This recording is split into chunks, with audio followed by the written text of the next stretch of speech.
Hello students, इससे पहले हमने देखा था कि किस तरीके से हम इंडिया के सामने बंटवारे के समय क्या क्या चुनौतियाँ उत्पन्न होती है। इसके अलावा हमने देखा कि कैसी कैसी समस्याएं हैं बंटवारे के टाइम पे इंडिया में। इसके बाद हम बात करते हैं रजवाड़े को विलय। रजवाड़े को विलय बहुत इंपॉर्टेंट हो जाता है इंडिया के लिए, क्योंकि हमने देखा था कि यहाँ पे ऑलरेडी हमारे पास लोग छोटे छोटे बहुत सारे प्रांत हमारे पास है, जो लगभग 565 प्रांत थे। अब इनमें से कुछ ऐसे प्रांत थे जो कि ब्रिटिश के अधीन थे, कुछ जो है पाकिस्तान के अधीन थे।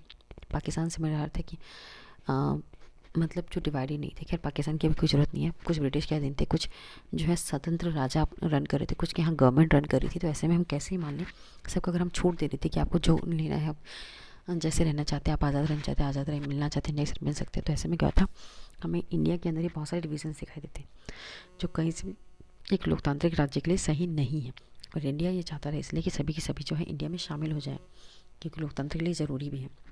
तो इंडिया ने कोशिश करी और इसमें महत्वपूर्ण भूमिका अदा करते हैं हमारे सरदार वल्लभ भाई पटेल। तो आगे हम पढ़ते हैं।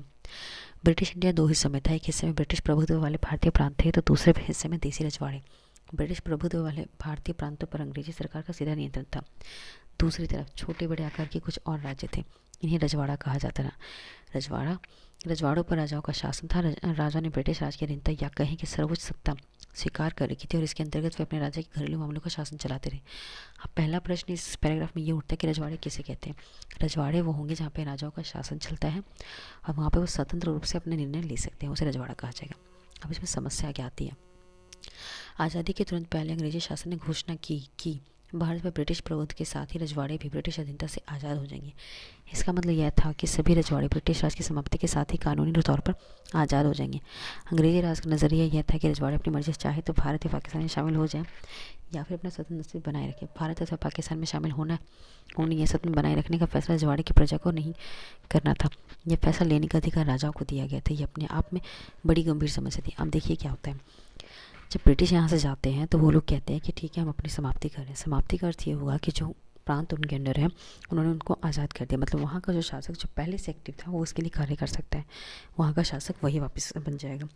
और जो ब्रिटिश के नहीं था वो तो पहले से आ जाता है, उनको कोई समस्या ही नहीं है। तो उन्होंने ये कहा कि अब ये इसमें से इनमें रजवाड़ों की चॉइस है कि वो किस में मिलना चाहते हैं। वो इंडिया में इन्वॉल्व होना चाहते हैं, मिलना चाहते हैं, पाकिस्तान में शामिल होना चाहते हैं या फिर स्वतंत्र रहना चाहते हैं। ये कम्प्लीटली स्वतः उनकी चॉइस है। यहाँ पर समस्या ये थी। उसके बाद समस्या ने जल्द ही अपने तेवर दिखाने शुरू किए। सबसे पहले त्रावणकोर के राजा ने अपने राज्य को आज़ाद रखने की घोषणा की। अगले दिन हैदराबाद के निज़ाम ने ऐसी ही घोषणा करी। कुछ शासक मसलन भोपाल के नवाब संविधान सभा में शामिल नहीं होना चाहते थे। रजवाड़ों के शासकों ने के रवैये से यह बात साफ हो गई कि आज़ादी के बाद हिंदुस्तान कई छोटे छोटे देशों की शक्ल में बंट जाने वाले। अब देखो, समस्या इसलिए भी शुरू हुई कि बहुत सारे राजा ये कहने लगे कि हमें आज़ाद रहना, जिसमें से कौन कौन से राज्य हैं वो ज़्यादा इंपॉर्टेंट नहीं है। मेनली 3-4 राज्यों के बारे में पढ़ना है, बाकी किसने शुरू करा किसने लास्ट करा ये इतना इंपॉर्टेंट नहीं है आपके लिए। तो हम सीधे सरकार का नजरिया पे आ जाते हैं। छोटे बड़े विभिन्न आकार के देशों में बढ़ जाने की संभावना के विरुद्ध अंतरिम सरकार ने कड़ा रुख अपनाया। मुस्लिम लीग ने भारतीय राष्ट्रीय कांग्रेस के इस कदम का विरोध किया। लीग का मानना था कि रजवाड़ों को अपनी मनमर्जी का रास्ता चुनने के लिए छोड़ दिया जाना चाहिए। रजवाड़ों के शासक को मनाने समझाने में सरदार पटेल ने ऐतिहासिक भूमिका निभाई और आखिरकार रजवाड़ों को उन्होंने भारतीय संघ में शामिल होने के लिए राजी कर लिया। या आज ये आसान जान पड़ता है, लेकिन अपने देखो, आपको इन समय बस सिर्फ इतना याद रखना है इस पैराग्राफ में कि इसमें रजवाड़ों को इंडिया में इन्वॉल्व करने का जो सबसे बड़ा क्रेडिट जाता है, श्रेय जाता है, वो है सरदार वल्लभ भाई पटेल का। इनका नाम आपको जरूर याद रखना है। उसके बाद तीसरे रजवाड़ों की चर्चा से 3 बातें सामने आई। पहली बात तो ये कि अधिकतर रजवाड़ों के लिए लोग भारतीय संघ में शामिल होना चाहिए। देखो, अब इसमें जो चर्चा करती जाती है इसमें 3 बातें सामने आएगी। पहली बात तो ये हो जाती है इसमें कि अधिकतर रजवाड़े जो चाहते हैं कि वो इंडिया में शामिल हो जाए। दूसरी बात यह है कि इंडिया ने ये कहा कि अगर आप नहीं शामिल होना चाहते हैं आपको कुछ स्वायत्तता प्रदान करनी है। स्वायत्तता का अर्थ ये होगा कि आपके पास अभी जितनी शक्ति से ज़्यादा शक्ति आपको प्रदान की जाएगी। मतलब आप ये मान सकते हैं केंद्र उसमें इंटरफेयर नहीं करेगी या फिर राज्य अपनी मर्जी से बहुत सारे निर्णय ले सकेंगे, ये सब। तीसरी बात ये कही जाती है कि हमें जो है क्षेत्रीय अखंडता को बनाए रखना। अखंडता मतलब जिसका कोई विभाजन ना हो, बिल्कुल छोटे छोटे टुकड़े में डिवाइडेड ना हो, खंड ना हो, उसे अखंडता कहते हैं। तो उन्होंने ये कहा कि हमें क्षेत्रीय अखंडता को बनाए रखना और इसलिए ज़रूरी है कि रजवाड़े इसमें शामिल हो जाए। शांतिपूर्ण बातचीत की जाती है। अधिकतर जो जगह थी, अधिकतर जो राजा थे वो मान जाते हैं। वो बहुत सारे ऐसे लोग थे बल्कि जो 15 अगस्त 1947 से पहले वो रजवाड़े इंडिया में शामिल हो जाते हैं। इंडिया में जब उनको शामिल होना होता है उसके लिए एक पेपर पे साइन कराया जाएगा। ऐसे तो मानेंगे नहीं, आपकी बातें तो चलेंगी नहीं। तो उनसे जिस पेपर पे साइन कराया जाता है उसे कहा था सहमति पत्र या इंस्ट्रूमेंट ऑफ फिक्सेशन कहा जाता था। ये नाम आपको बहुत याद रखना है, बहुत इंपॉर्टेंट है। इस पर हस्ताक्षर करके ही कोई भी शासक जो है इंडिया में शामिल हो सकता था। लेकिन समस्या मेनली जो आती है 4 राज्यों के साथ में आती है, वो है जूनागढ़, हैदराबाद और मणिपुर। इन रियासतों को मिलाने में इंडिया में को थोड़ी कठिनाई को शामिल मतलब कठिनाई से फेस करनी पड़ती है। अब इनके बारे में ही पढ़ेंगे कि इसके अंदर क्या है। पहली बात हम करते हैं हैदराबाद की। हैदराबाद की रियासत बहुत बड़ी थी। हैदराबाद की रियासत बहुत बड़ी थी, इसलिए ज़रूरी था कि इसको इंडिया में शामिल किया जाए। लेकिन यहाँ के जो शासक थे, जिनको निज़ाम कहा जाता है, मैं इसको हाईलाइट कर देती हूँ, इंपॉर्टेंट टॉपिक है एटलीस्ट, इसमें से निज़ाम बहुत इंपॉर्टेंट है। हाँ, हैदराबाद के शासक को निज़ाम कहा जाता है, ये 1 मार्क्स से बहुत पूछा गया। और अगर निज़ाम की मैं बात करूँ तो काफ़ी दौलतमंद लोगों में से आता था, शासक में से था, जिसकी रियासत जो है हैदराबाद की रियासत मिली थी उसकी। 1947 में इसने कहा कि हम अपनी यथास्थिति बनाए रखना चाहते हैं। इसका अर्थ ये हुआ कि हम ऐसे ही स्थिति में रहना चाहते हैं, हम आज़ाद ही रहना चाहते हैं, हम नहीं चाहते कि हम किसी में भी शामिल हों, इंडिया या पाकिस्तान में हम जाके मिले। वैसे पाकिस्तान में तो मिलना इसका मुश्किल था, क्योंकि इसकी सीमाएं बिल्कुल इंडिया के सेंटर में आ सकती है एक तरीके से। तो ये इंडिया में उन्होंने कहा कि हम नहीं मिलना चाहते हैं। लेकिन इसी टाइम पर उन्होंने देखा कि वहाँ के जो लोग हैं उन्होंने आंदोलन करना शुरू कर दिया, जिसमें महिलाएं, मजदूर शामिल होते हैं, और ये कहते हैं कि हमें जो है इंडिया के साथ इन्वॉल्व होना है, इनके साथ इंक्लूड होना है, इनमें मिलना है, भारत में मिलना है, जिसमें किसान इंक्लूड होते हैं। और इसी वजह से, जिसे इसमें मैं हाईलाइट कर देती हूँ, ये वाला सॉरी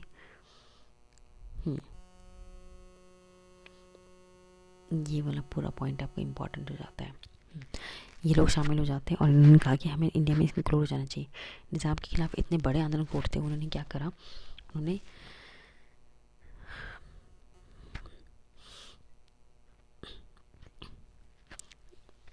निज़ाम के खिलाफ बहुत बड़े आंदोलन खड़े हुए, उसमें मेनली महिलाएं भी शामिल हुई थी, कि महिलाओं के साथ बहुत ज़्यादा जुल्म किया जाता है निज़ाम के टाइम पे, इसलिए बहुत सारी महिलाएं भी इसमें खड़ी हो जाती हैं।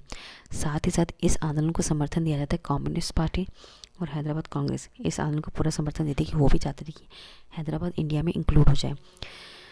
इसके बाद क्या हुआ, इसकी वजह से जब इतने सारे लोग आंदोलन खड़े हो गए निज़ाम के खिलाफ, तो उन्होंने क्या करा, उन्होंने इसके लिए अर्धसैनिक लोगों को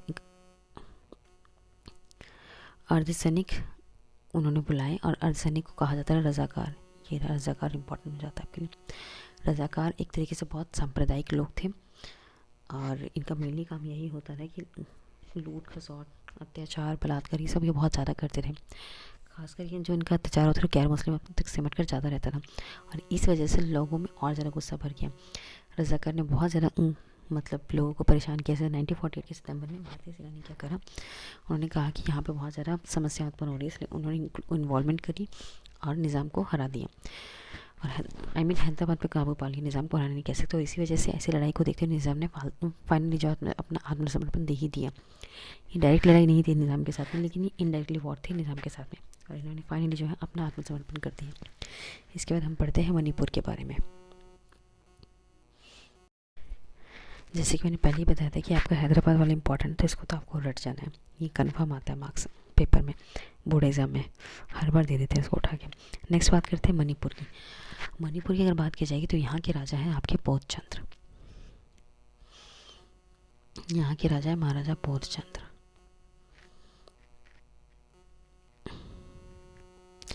इन्होंने कहा पहले तो कि हमें किसी भी रियासत के मतलब इंडिया की रियासत के विलय पत्र जो है उस पर हमें हस्ताक्षर करने हैं, ये कर देते हैं साइन। इसके बाद लेकिन दिक्कत ये आती है, इनको ये कहा जाता है रियासत के बारे में, जब बोधचंद्र ने साइन किया तो इंडिया ने ये कहा कि ठीक है आप साइन कर रहे हैं, हम आपको कुछ स्वायत्ता प्रदान करेंगे अपनी तरफ से। और इसी वजह से स्वायत्ता से पूर्व क्या कहा गया, ये कहा गया कि ठीक है हम आपसे के लोगों के साथ जो एक जनमत संग्रह करेंगे। जनमत संग्रह का अर्थ ये होगा कि वहाँ पर लोग डिसीजन देंगे कि क्या उन्हें भारत में शामिल होना चाहिए, नहीं होना चाहिए। उसके साथ ही जन्म स्वायत्ता की बात तो इंडिया के द्वारा की ही गई थी। तो 1948 में यहाँ पर पहली बार चुनाव कराए जाते हैं, और ये एक पहला ऐसा राज्य था जहाँ पे सार्वभौमिक मताधिकार पहली बार संपन्न हुआ था। भारत का पहला राज्य है ये। लेकिन दिक्कत तब आती है जब मणिपुर की विधानसभा में इसको पास करने की कोशिश की जाती है, और वहाँ के वहाँ के बोधचंद्र तो ये कह रहे हैं कि हमें ठीक है शामिल हो जाना चाहिए, लेकिन जो दूसरी राजनीतिक पार्टियां हैं वो ये इसके खिलाफ हो जाती है, कहती है कि नहीं हमें भारत में शामिल नहीं होना चाहिए, हमको आज़ादी रहना चाहिए। और मणिपुर को इस बात का भी अफसोस था, या मलाल था कि जब बहुत सारे डिसीज़न लिया कि उन्हें इंडिया के साथ इंक्लूड होना है, तो उन्होंने इसके लिए किसी से परामर्श नहीं लिया, किसी से, खासकर उन्हें मणिपुर की विधानसभा से परामर्श लेना चाहिए था, ऐसे इन लोगों का मानना था। लेकिन वहाँ के राजा बौद्धचंद ने ऐसा नहीं किया। मैं इसमें हाईलाइट नहीं कर पा रही हूँ, कोशिश करती है मैं करने की, ये यहाँ पर है, इसको आप अपनी बुक में अंडरलाइन करते जाना।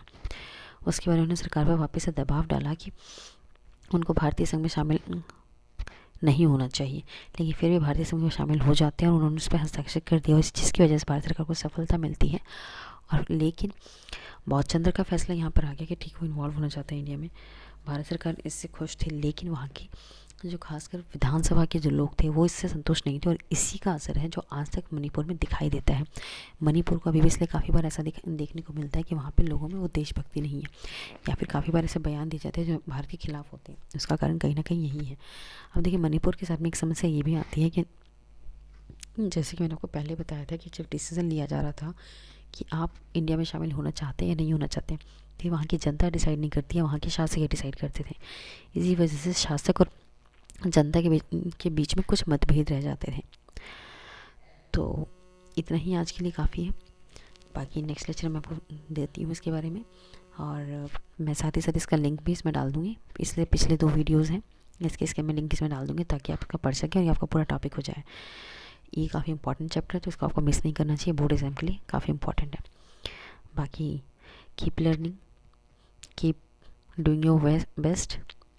बाकी thank you very much for watching my videos.